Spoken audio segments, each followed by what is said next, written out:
Circled the cabin, she stepped out to meet them with a Winchester rifle that kept them away.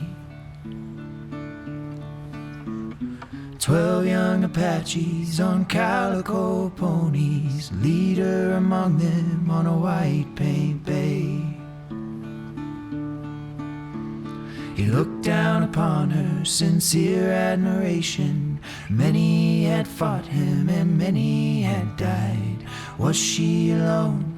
Where was her husband? He asked her the question, to which she replied, I wait for the man who's bound for El Paso, riding alone, fetching seeds and supplies. Leaving behind his home in the canyon, wife and 2 children with tears in their eyes.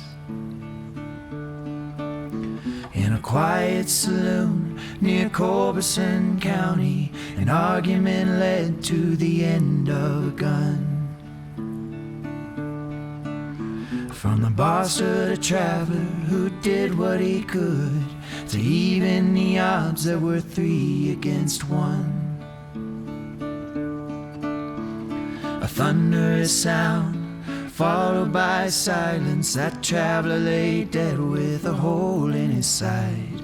The newfound companion knelt down beside him, asked who he was. The bartender replied,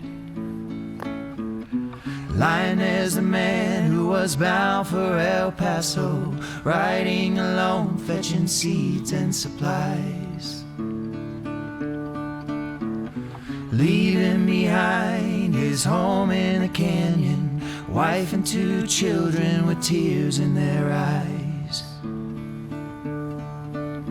That newfound companion set out for the canyon, headed for nowhere, but he never slowed down. One early morning he awoke to the sounds of Calico ponies and hoofs on the ground.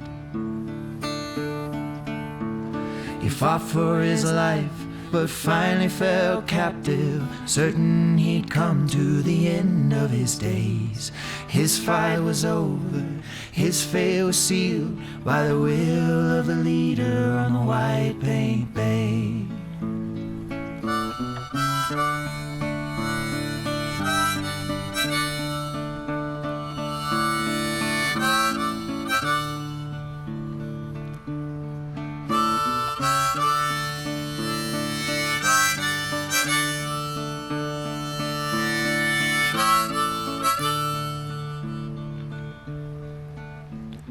Come morning light, he awoke near a cabin. The leader looked on as his hands were untied. He looked around briefly, silently wondered, would this be the moment he finally died?